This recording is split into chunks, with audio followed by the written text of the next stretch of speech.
सध्या सगळ्यात जास्त चर्चेत असणारा विषय म्हणजे कॉक्रोच जनता पार्टी। आपण बघतोय की गेल्या काही दिवसांपासून प्रत्येक वेगवेगळ्या सिटीजमध्ये या कॉक्रोच जनता पार्टीची प्रोटेस्ट होत आहेत आणि आज नागपूरमध्ये या कॉक्रोच जनता पार्टीचे जे फाउंडर आहेत अभिजित दिपके आज इथे आलेले आहेत आणि आता मी सध्या संविधान चौकात आहे आणि आज इथे प्रोटेस्ट होत आहे। बघूयात युवांचं काय म्हणणं आहे। तर आता आपण पाहिलं तर आंदोलनाचा माहोल आहे आणि इथे आपण पाहिलं तर या ताईंच्या हातात लॉक आहे। का ताई असं का लावलंय?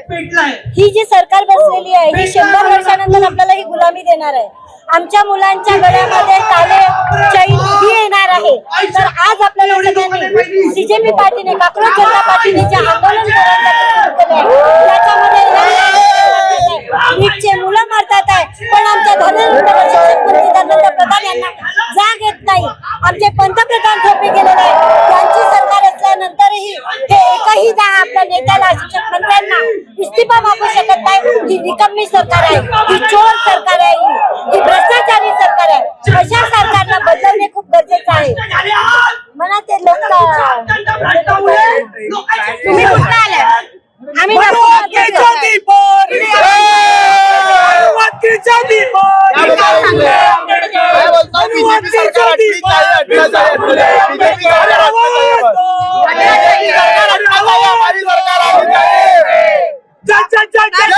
सगळीकडे आपण पाहिलंय आंदोलनाचा शिक्षा मंत्री जे आहे त्यांच्या इस्तीफाची मागणी सगळीकडे केली जात आहे। बॅनर लागलेले आहे, घोषणाबाजी पाहिलं तर कॉक्रोच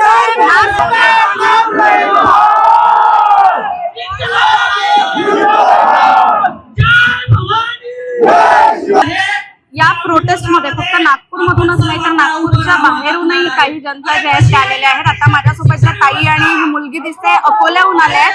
काय नाव आहे तुझं? अकोल्याहून आली आहे। इतक्या दुरून इथे प्रोटेस्ट करायला येण्याचं कारण काय? या टाइमला माझ्या भावाने मी दिलेली त्याला त्याच्या डिप्रेशनचं ते सगळं पाहून आम्ही आलो। ओके, काय सांगायचं? विश्वास उडालाय पेपर।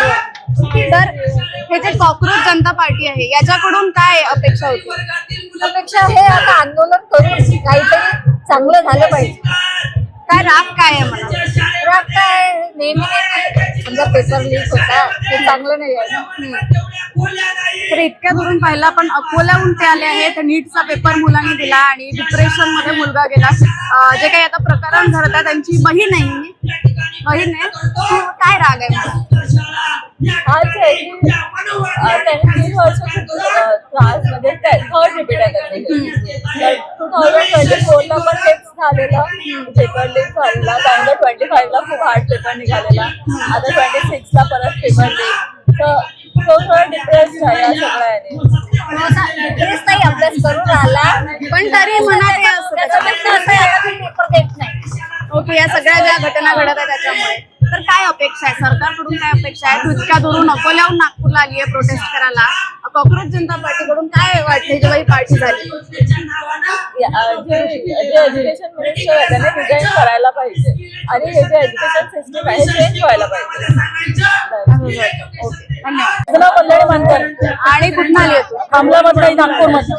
काय का राग का आहे? काय राग हेच आहे की नीट फुटी 2021 पासून 2026 पर्यंत नीट फुटी 4 वेळा झाली आहे। ही 4थी वेळ होती आणि 93 गुगल डाटा 93 मुलांनी म्हणजे रेकॉर्डेड केसेस आहे 93 मुलांचे नीट लीक। तर सरकारकडून काय अपेक्षा आहे? सरकारची अपेक्षा हीच आहे की जर नोकरी सरकारी आहे पेपर सरकारी आहे तर पेपर घेणारे NTA हे प्रायव्हेट का? यांनी गव्हर्नमेंटनी भूमिका घ्यावी। पेपर सुद्धा गव्हर्नमेंटनीच काढावे। कॉक्रोच जनता पार्टी जी आहे जेव्हा ही आली आज आता नागपूरमध्ये याचा प्रोटेस्ट होत आहे, वेगवेगळ्या सिटीज मध्ये झालं, काय भावना होत्या तेव्हा? भावना होत्या आजपर्यंत दबलेला राग सीजेपी पार्टी घालून आम्ही व्यक्त करतो आणि हा आमचा आवाज आहे. धर्मेंद्र प्रधानला इस्तीफा द्यावा लागेल, नाही देणार आम्ही घेतल्याशिवाय राहणार नाही.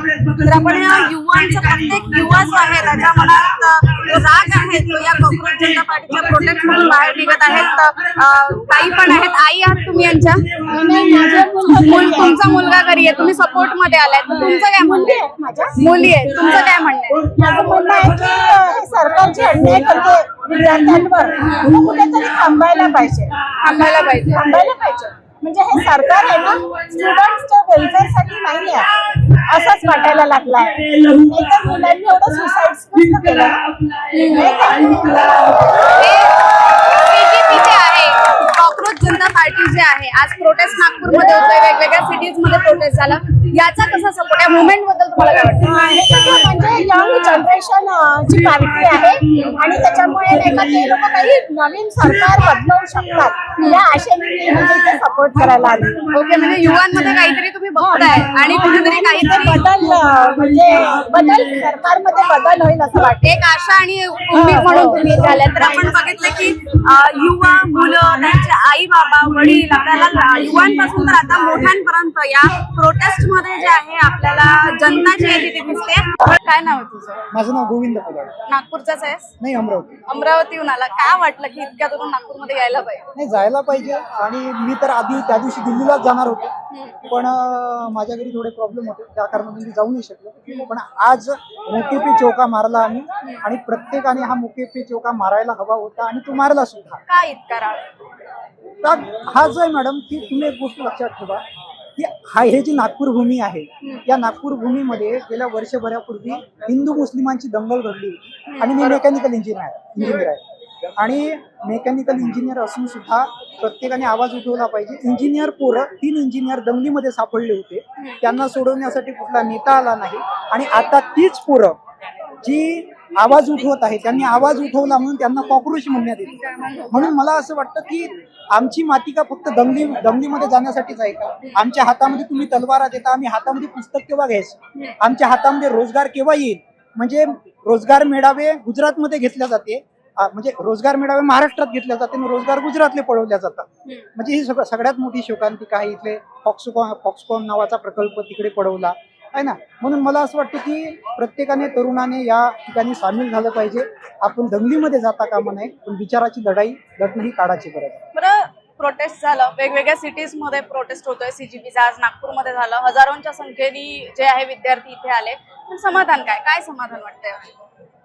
बघा, एक गोष्ट लक्षात ठेवा, गला दबाने से इंसान मरता है और आवाज दबाने से लोग मरता है. आणि हा जो प्रोटेस्ट होता हा शांततापूर्वक प्रोटेस्ट होता. याच्यानंतर मी सरकारला आव्हान करतो की तरुणांचा तुम्ही अंत पाहू नका.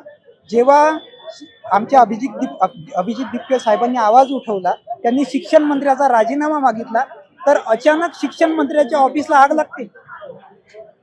हे अचानक कसं काय घडत आहे? तर याचं सुद्धा एक तर्कबुद्धी राहून आपण विचार केला पाहिजे आणि अशा मोर्चामध्ये आपण सहभागी झालं पाहिजे. 19 तारखेला मुंबईला आहे, आय थिंक 20 तारखेला दिल्लीला आहे. तुम्ही सुद्धा या, मी सुद्धा येतो. तर सत्यपाल महाराज आज नागपूरमध्ये जे सीजीपीचं प्रोटेस्ट झालं त्यामध्ये आपल्या सोबत होते. महाराज, काय सांगाल, काय इतका तरुणांमध्ये राग आपल्याला पाहायला मिळतोय? तरुणामध्ये राग काय येणार नाही. चिड ज्युटी राखी. अरे, ज्या लेकरांना परीक्षा दिल्या आणि तो पेपरच लीक झाला, असं कसं होते? आपण पाहतो ना, अनेक तऱ्हेचे उपाय आहेत. तो उपाय गव्हर्नमेंटनं करायला पाहिजे, नाही तर राजीनामा द्या. एक जे काँग्रेस जनता पार्टी आहे याबद्दल तुमचं काय मत आहे? माझं काय, मी प्रत्येक आंदोलनात राहतो शेतकऱ्याचं. मग बच्चू भाऊ कोण्या पक्षात आहे ते नाही आमचं म्हणणं. शेतकऱ्याचं आंदोलन केलं, दारूबंदीच्या आंदोलनाला मी होतो आणि माझ्या या तरुणाचं आंदोलन. तुमच्या तरुणाच्या पाठीची राहावं लागेल, कारण तुम्ही काही दारूची दुकान मागत नाही, काही बियर बार मागत नाही. नीट पेपर फुटला, त्या शिक्षण मंत्र्याला राजीनामा मागतात कारण आत्महत्या केली. दिनों से हम देख रहे हैं सीजीपी चर्चा में है, कई जगह प्रोटेस्ट हुआ और नागपुर में जो प्रोटेस्ट हुआ, सबसे पहले प्रोटेस्ट आपने नागपुर में किया था. क्या लगता है, इतना गुस्सा आज युवाओं में देखा, हजारों की तादाद में जो है युवा आए थे, क्या कहते हैं? गुस्सा नहीं मैम, इसे एजिटेशन कहते हैं, जो कि बाबा साहब अम्बेडकर ने हमें सिखाया था, to agitate, educate and to move forward and to unite. ताकि हम ऑर्गेनाइज हो सके. It is to organize. ये एजिटेशन है, डेमोक्रेटिक प्रोसेस है, कुछ गुस्सा नहीं. सरकार से क्या अपेक्षा है? Resignation of Dharmendra Pradhan and anyone else who is responsible for कार्यक्रम फिर इसका समाधान क्या होगा? गर्दी खाली करावी. इसका समाधान यही होगा कि सिलेक्ट बेटर मिनिस्टर्स जो कि रेलेवेंट है इन द फील्ड, जो भी है रेलेवेंट फील्ड में जो भी मिनिस्टर्स हो वो अच्छी तरीके से अपॉइंट करे जाए. और यही है कि आगे चल के जो भी मिनिस्टर्स अपॉइंट हो, ऐसी नौबत नहीं आनी चाहिए कि रेजिग्नेशन डिमांड करने के लिए एक सीरीज ऑफ पोलीस प्रोटेस्ट प्रशासनाचे अशा आदेश वी आहेत. Need proper educated leaders, specifically their education ministers. तर या पद्धतीने संविधान चौकात जे आहे सीजेपीचं म्हणजेच काँग्रेस जनता पार्टीचं आंदोलन जे इथे पार पडलेलं आहे, सत्यपाल महाराज, कराले सर, अभिजित दिपके जे इथे आले होते आणि त्यासोबतच मोठ्या संख्येने नागपूरची जनता, युवा लोक जे इथे आपल्याला पाहायला मिळाले. या प्रोटेस्ट बद्दल आम्ही अपडेट्स तुम्हाला देत राहणार आहोत, कारण यानंतर 20 तारखेला दिल्लीमध्ये याचे प्रोटेस्ट असणार आहे. त्याच्याही अपडेट आम्ही तुमच्यापर्यंत देत राहणार आहोत. तोपर्यंत माझ्यासोबत पाहत राहा. कॅमेरा पर्सन दरम्यान राजश्री नवराष्ट्र.